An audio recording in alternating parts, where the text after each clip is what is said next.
Hello and welcome back to Obscure Games, our series where we check out retro games mostly forgotten, running on real vintage hardware. Today, we're diving into a classic gem from the early days of first-person shooters, Rise of the Triad. Rise of the Triad, or ROT for short, was created by Apogee software under the production team known as the developers of Incredible Power. Originally intended to be a sequel to Wolfenstein 3D, creative differences led the team to develop it as a standalone game. ROT is a fast-paced, first-person shooter with a healthy dose of action, violence, and humor. The game's story centers around the Hunt, the high-risk United Nations task force, as they attempt to take down the sinister Triad organization. Prepare for a trip down memory lane as we explore this 1994 classic. Buckle up then, and let's get started.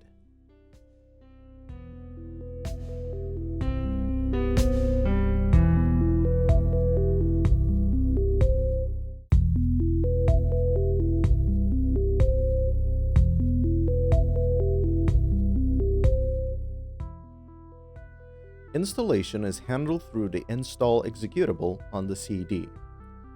While it is possible to run the game almost completely from the disk itself, we're going to perform a full installation. Demos for contemporary Apogee games such as Duke Nukem 2, Wacky Wheels, and Hocus Pocus are also included. Being a DOS game, sound setup must be performed after installation.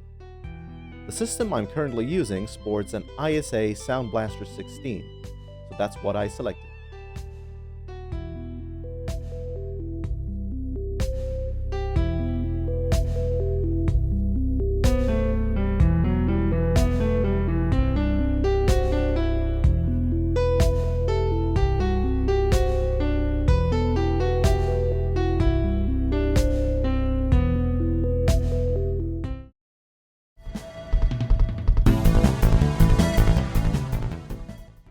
ROT introduced various innovations to the first-person shooter genre that set it apart from its contemporaries. Let's take a look at some of the key gameplay mechanics. ROT's arsenal was more than just your standard FPS fare. Players had access to dual-wielded pistols, MP40 submachine guns, and even more outlandish weapons like the Drunk Missile and the Excalibur. ROT featured various power-ups, including the God Mode, which turned players into an invincible deity for a short time, and the Dog Mode, transforming them into a canine with a lethal bite. The game's levels were filled with hazards like spinning blades, crushing walls, and deadly traps, making players stay on their toes. While still being anchored to the old 2.5D paradigm similarly to Doom, ROT was one of the first games to introduce jump pads, which allowed players to reach high platforms or access hidden areas. Like other FPS games of the time, ROT featured a lives system, where players had a limited number of lives before they had to restart the level.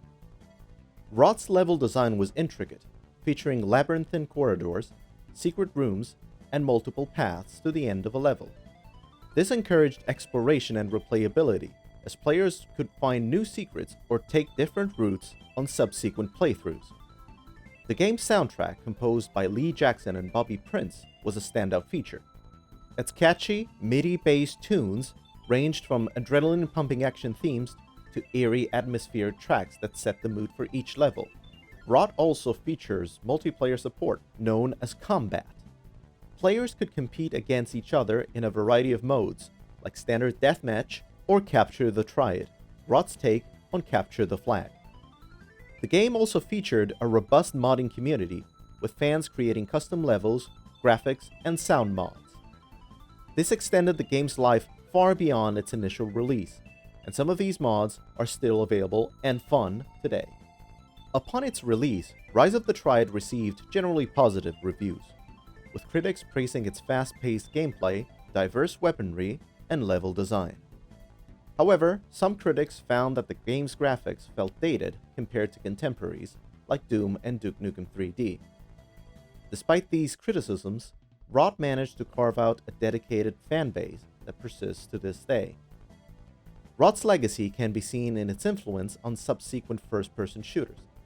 Its outlandish weapons, fast-paced gameplay, and exploration-focused level design are now staples of the genre. Games like Quake, Unreal Tournament, and more recent titles such as Dusk and Iron Fury all owe a debt to Rise of the Triad. In 2013, a remastered edition of Rot, developed by Interceptor Entertainment, was released. This version included updated graphics, a remastered soundtrack, and new multiplayer modes. While it received mixed reviews due to some technical issues and gameplay changes, it introduced the game to a new generation of players. A sequel, Rise of the Triad Dark War, was announced in 2020.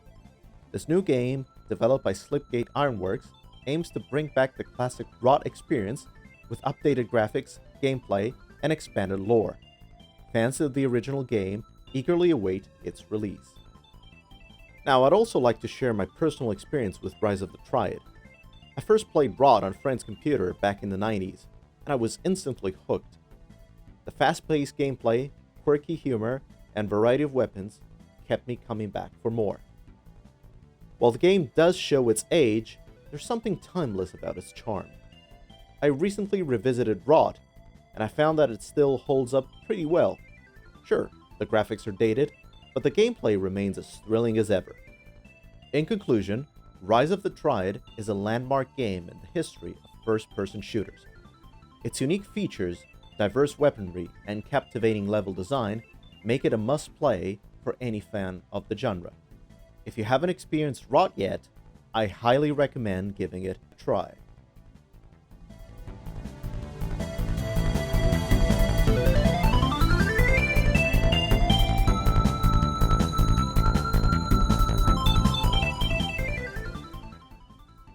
That wraps up our look at Rise of the Triad. I hope you enjoyed this trip down memory lane. If you've played Rot before, share your memories in the comments below.